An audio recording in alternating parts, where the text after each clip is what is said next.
کہ وہ اپنی ملازمت کے دوران ملک کے بہترین مفاد میں اپنی خدمات انجام دیں گے اور کسی بھی قسم کے سیاسی دباؤ میں نہیں آئیں گے۔ وہ ایسی کسی بات پر عمل درآمد نہیں کریں گے جو ملک کے قانون اور مفاد عامہ کے خلاف ہو۔ سویڈن میں ایک سیمینار میں شریک بنگلہ دیش کے سول سرونٹ نے، جو اس وقت ضلع میمن سنگھ میں ڈپٹی کمشنر تھے، نے بتایا کہ شروع میں انہیں سیاستدانوں کی طرف سے بہت دباؤ کا سامنا رہا اور ان کی بات نہ ماننے پر تبادلے ہوتے رہے، لیکن جب ان کی جگہ تعینات ہونے والے سول سرونٹ نے بھی غیر قانونی کام کرنے سے انکار کر دیا اور سیاسی دباؤ میں نہیں آئے تو سیاستدان سمجھ گئے کہ وہ سول سرونٹ سے اپنی مرضی کے احکامات پر عمل نہیں کرا سکتے، تو انہوں نے دباؤ ڈالنا ختم کر دیا۔ لیکن یہ اس بنا پر ہوا کہ سول سرونٹس کی تنظیم بہت مضبوط تھی اور وہ ہر مشکل وقت میں اپنے ممبران کے حقوق کے لیے لڑ سکتے تھے۔ آج جب ہم بنگلہ دیش کی سول سروس کا پاکستان کی سول سروس سے موازنہ کرتے ہیں تو بہت مایوسی ہوتی ہے کہ ہماری سول سروس کی کوئی مرکزی تنظیم نہیں ہے۔ یہ دھڑے بندیوں کا شکار ہے۔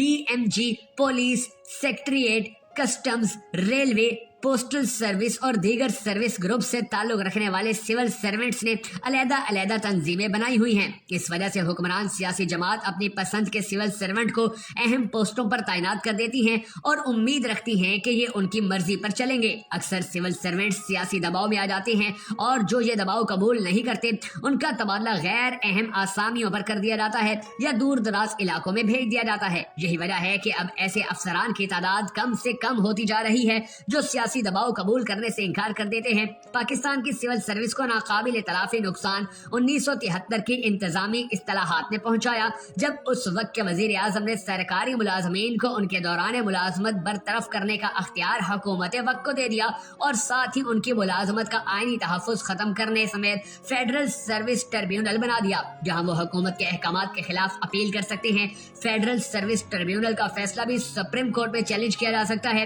اس طرح سول سروسز کو بے دستو پا کر دیا گیا، جس کی وجہ سے وہ برسر اقتدار سیاسی حکومتوں کے احکامات کو بجا لانے پر مجبور ہو گئے اور یہیں سے ساری خرابیوں نے جنم لیا اور کرپشن عام ہو گئی۔ جبکہ دوسری جانب بنگلہ دیش نے انٹرنیٹ اور سیاحت کے علاوہ دیگر شعبوں میں بھی زبردست ترقی کی ہے، جس کا اندازہ اس بات سے لگایا جا سکتا ہے کہ اس کی سبزیاں تک امریکہ کو برآمد کی جاتی ہیں، جبکہ جرمنی بنگلہ دیش سے سیلاب کے بچاؤ کے طریقے سیکھ رہا ہے۔ بنگلہ دیش کی ترقی کی بنیاد بہرحال گارمنٹس کی صنعت میں اس کی غیر معمولی چھلانگ ہے۔ اس کے علاوہ جن دیگر عوامل نے بنگلہ دیش کے حالات بہتر بنانے میں اہم کردار ادا کیا ہے، ان میں سب سے زیادہ قابل ذکر غریب اور متوسط طبقے پر مشتمل آبادیوں کی یکساں زبان اور ثقافت ہے۔ آبادی میں اضافے کی شرح کو بھی بنگلہ دیش توازن کی سطح پر لانے میں کامیاب رہا ہے، جس سے بچوں کی شرح اموات میں کمی ہوئی ہے اور صحت سے متعلق اعداد و شمار کے دیگر پیمانے بھی قابل تعریف سطح پر آ گئے ہیں۔ بنگلہ دیش کی ترقی کا ایک عنصر یقیناً اس کی محدود دفاعی اخراجات بھی ہیں۔ اس ملک کی فوج کی تعداد اتنی ہی ہے جتنی تقسیم کے وقت پاکستانی فوج کی تھی،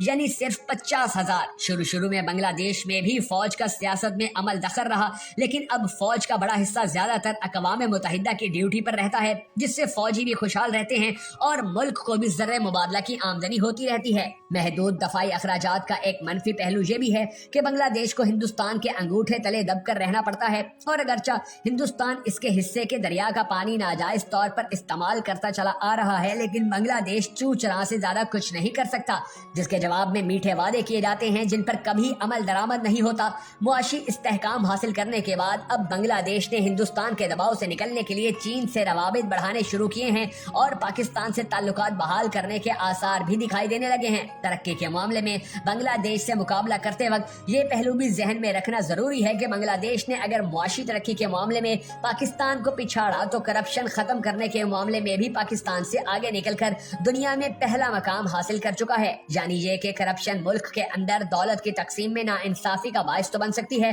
لیکن ترقی کی راہ میں رکاوٹ نہیں ہوتی۔ ہاں، البتہ پاکستان میں کرپشن کے خاتمے کے نام پر سیاسی مخالفین کی زندگی کا دائرہ تنگ کرنے کی مہم ملک میں سیاسی عدم استحکام کا باعث ضرور بنی ہے، جو سرمایہ کاری کے لیے کسی طور پر موزوں نہیں، خاص طور پر اس وقت جب کہ دہشت گردی کے خوف سے خود پاکستانی سرمایہ کار بھی دوسرے ملکوں میں اپنا سرمایہ لگانے کو ترجیح دے رہے ہوں۔